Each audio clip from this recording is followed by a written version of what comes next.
ओम शांति। ये बाबा की 17 तारीख की साकार वाणी है।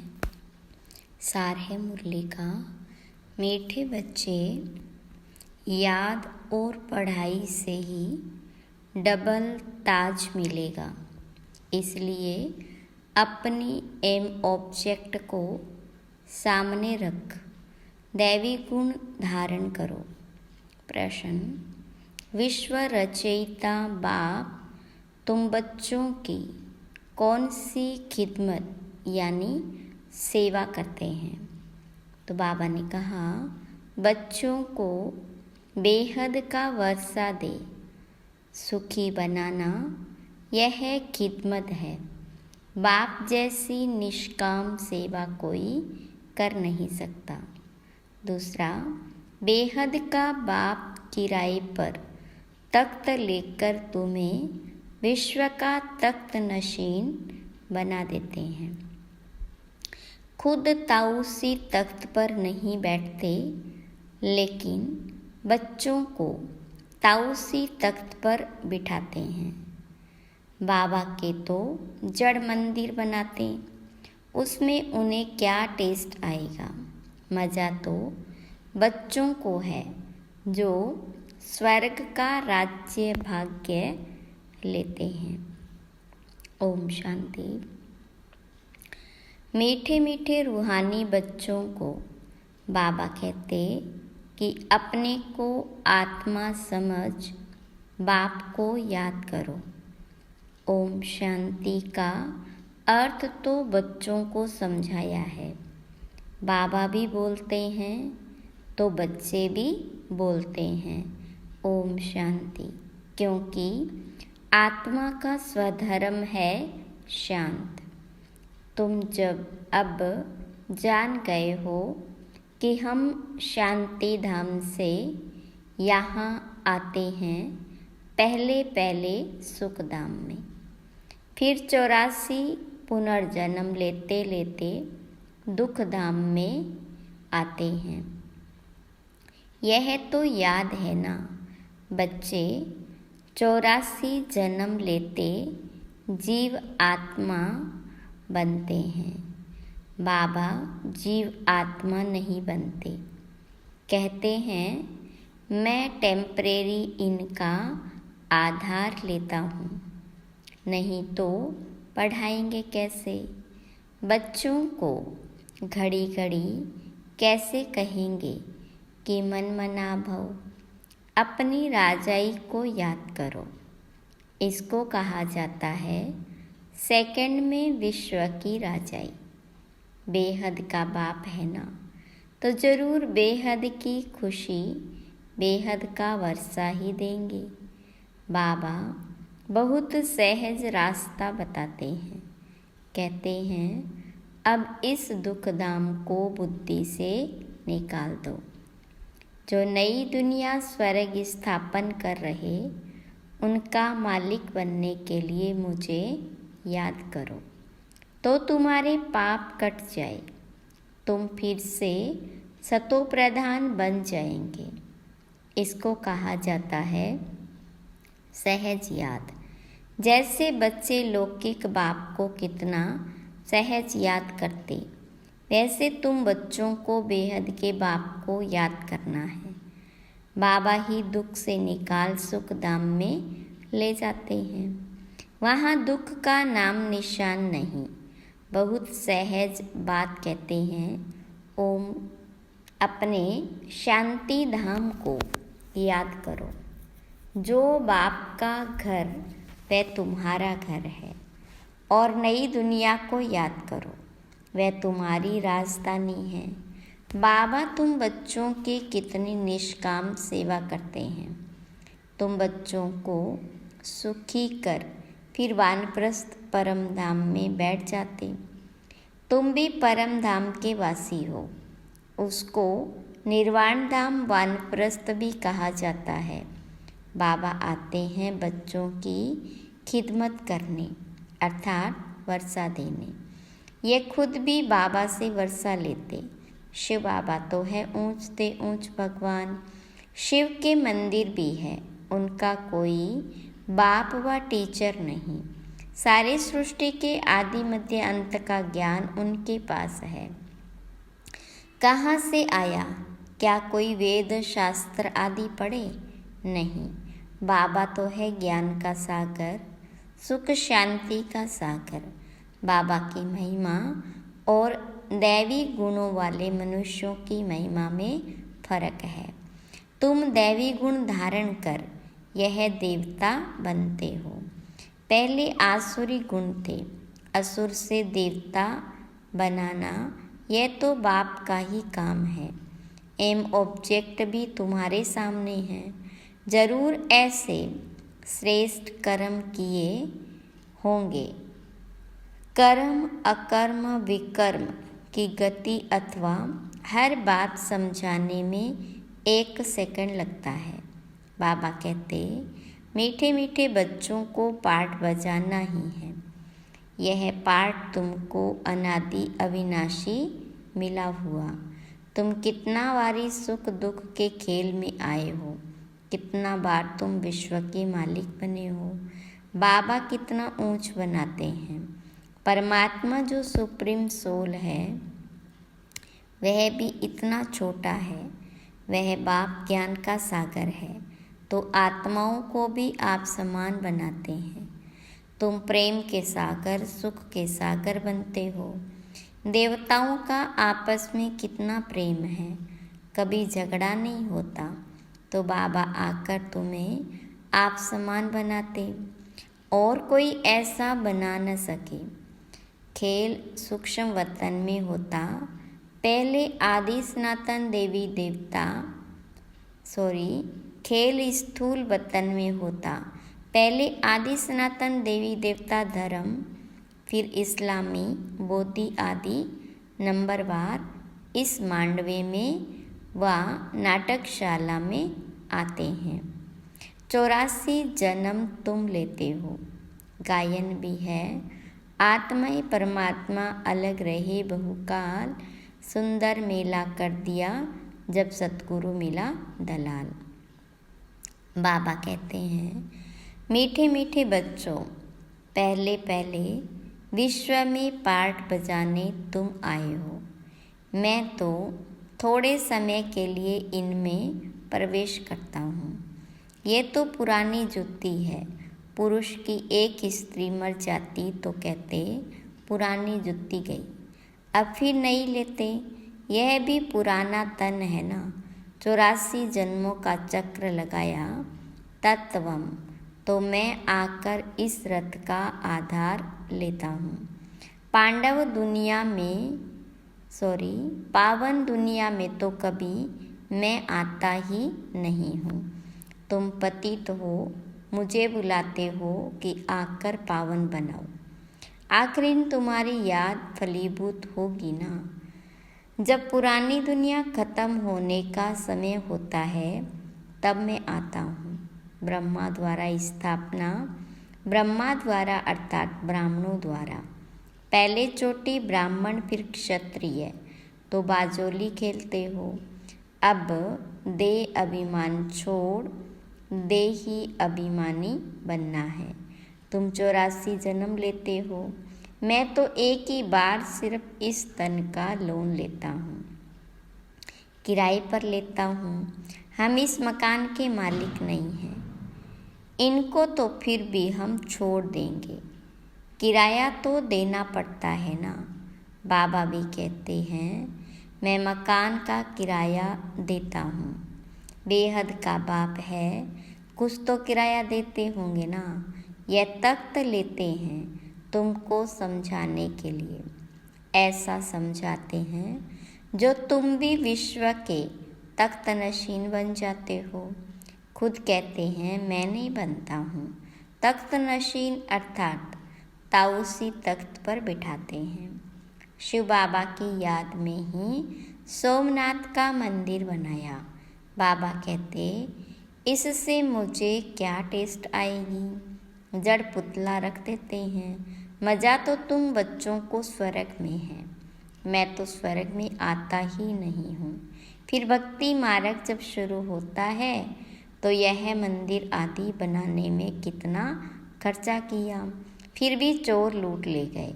रावण के राज्य में तुम्हारा धन दौलत आदि सब खलास हो जाता है।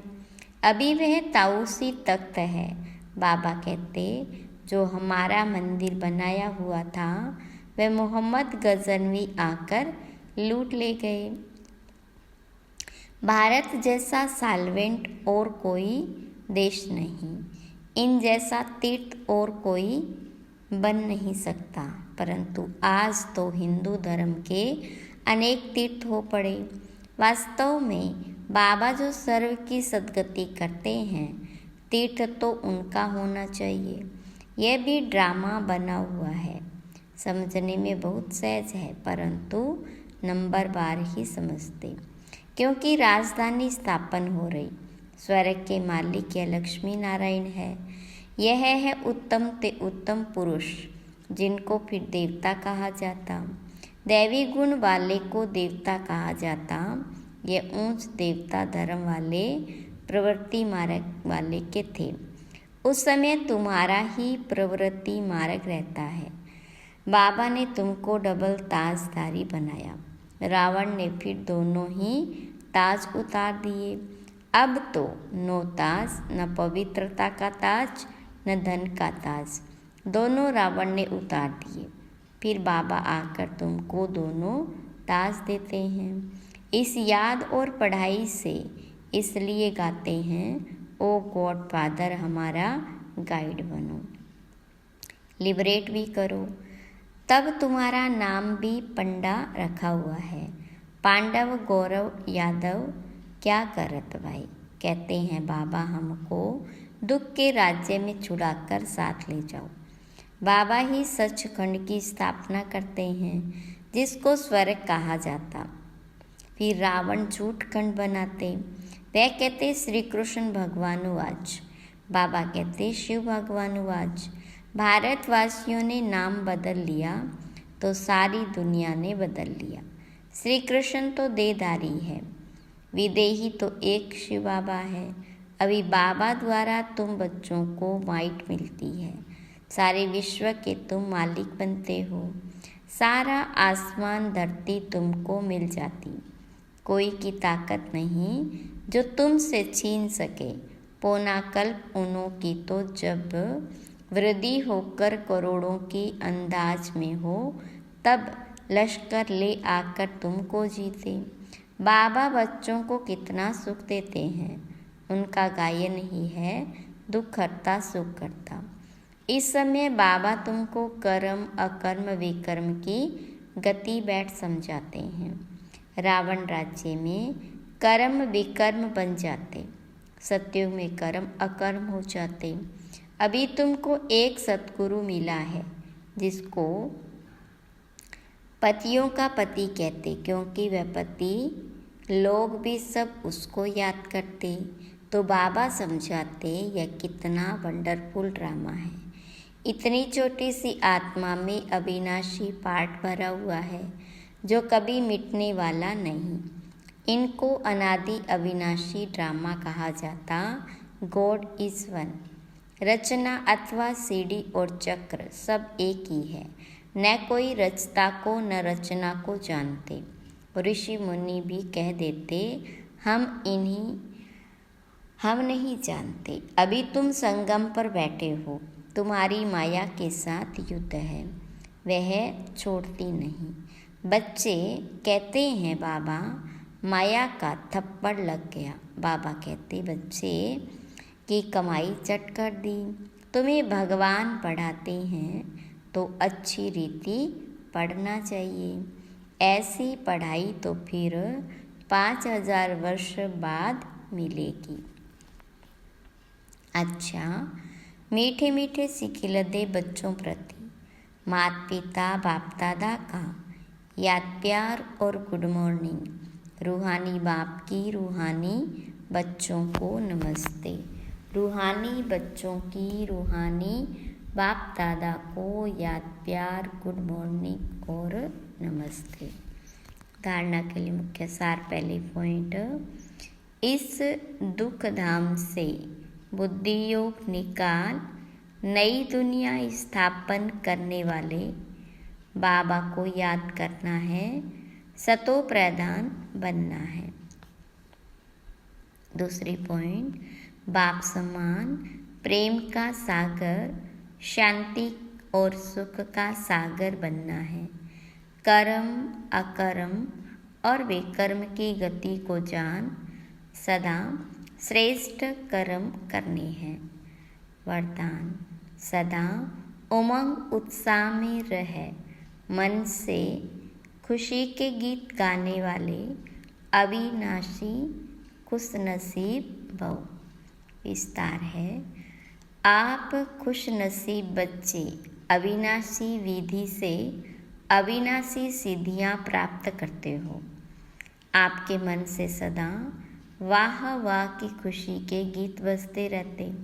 वाह बाबा, वाह तकदीर, वाह मीठा परिवार, वाह श्रेष्ठ संगम का सुहावना समय। हर कर्म वाह वाह है, इसलिए आप अविनाशी खुशनसीब हो। आपके मन में कभी वाई वाई आई क्यों मैं नहीं आ सकता। वाई के बजाय वाह वाह और आई के बजाय बाबा बाबा शब्द ही आता है। स्लोगन, जो संकल्प करते हो उसे अविनाशी गवर्नमेंट की स्टैंप लगा दो तो अटल रहेंगे। मातेश्वरी जी के मधुर महावाक्य जीवन की आश पूर्ण होने का सुहावना समय। हम सभी आत्माओं की बहुत समय से यह आश थी कि जीवन में सदा सुख शांति मिले। अब बहुत जन्म की आशा कब तो पूर्ण होगी। अब यह है हमारा अंतिम जन्म। उस अंत के जन्म की भी अंत है, ऐसा कोई नहीं समझे। मैं तो अभी छोटा हूँ। छोटे बड़े को सुख तो चाहिए ना, परंतु दुख किस चीज़ से मिलता है उसका भी पहले ज्ञान चाहिए। अब तुमको नॉलेज मिली है कि इन 5 विकारों में फंसने के कारण यह जो कर्म बंधन बना हुआ है उनको परमात्मा की याद अग्नि से भस्म करना है। यह है कर्म बंधन से छूटने का सहज उपाय। इस सर्वशक्तिवान बाबा को चलते फिरते श्वासों श्वास याद करो। अब यह उपाय बताने की सहायता खुद परमात्मा आकर करता है, परंतु इसमें पुरुषार्थ तो हर एक आत्मा को करना है।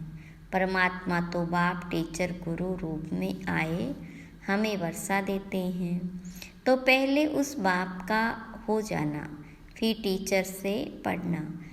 जिस पढ़ाई से भविष्य जन्म जन्मांतर सुख की प्रारब्ध बनेगी, अर्थात जीवन मुक्ति पद में पुरुषार्थ अनुसार मर्तबा मिलता है और गुरु रूप में पवित्र बनाए मुक्ति देता है। तो इस राज को समझ ऐसा पुरुषार्थ करना है। यही टाइम है पुराना खाता खत्म कर नई जीवन बनाने का। इसी समय जितना पुरुषार्थ कर अपनी आत्मा को पवित्र बनाएंगे, उतना ही शुद्ध रिकॉर्ड भरेंगे। फिर सारा कल्प चलेगा, तो सारे कल्प का मदार इस समय की कमाई पर है। देखो, इस समय ही तुम्हें आदि मध्य अंत का ज्ञान मिलता है। हमको सो देवता बनना है और अपनी चढ़ती कला है, फिर वहाँ जाके प्रारब्ध भोगेंगे। वहाँ देवताओं को बाद का पता नहीं पड़ता कि हम गिरेंगे। अगर ये पता होता कि सुख भोगना फिर गिरना है, तो गिरने की चिंता में सुख भी भोग नहीं सकेंगे। तो यह ईश्वरीय कायदा रचा हुआ है कि मनुष्य सदा चढ़ने का पुरुषार्थ करता है, अर्थात सुख के लिए कमाई करता है, परंतु ड्रामा में आधा आधा पार्ट बना पड़ा है। जिस राज को हम जानते हैं, परंतु जिस समय सुख की बारी है तो पुरुषार्थ कर सुख लेना है। यह है पुरुषार्थ की खूबी। एक्टर का काम है एक्ट करने समय संपूर्ण खूबी से पार्ट बजाना, जो देखने वाले हेयर हेयर यानी वाह वाह करें। इसलिए हीरो हीरोइन का पार्ट देवताओं को मिला है, जिन्हों का यादगार चित्र गाया और पूजा जाता। निर्विकारी प्रवृत्ति में रह कमल फूल अवस्था बनाना, यही देवताओं की खूबी है। इस खूबी को भूलने से ही भारत की ऐसी दुर्दशा हुई। अब फिर से ऐसी जीवन बनाने वाला खुद परमात्मा आया हुआ है। अब उनका हाथ पकड़ने से जीवन नैया पार होगी। अच्छा, ओम शांति।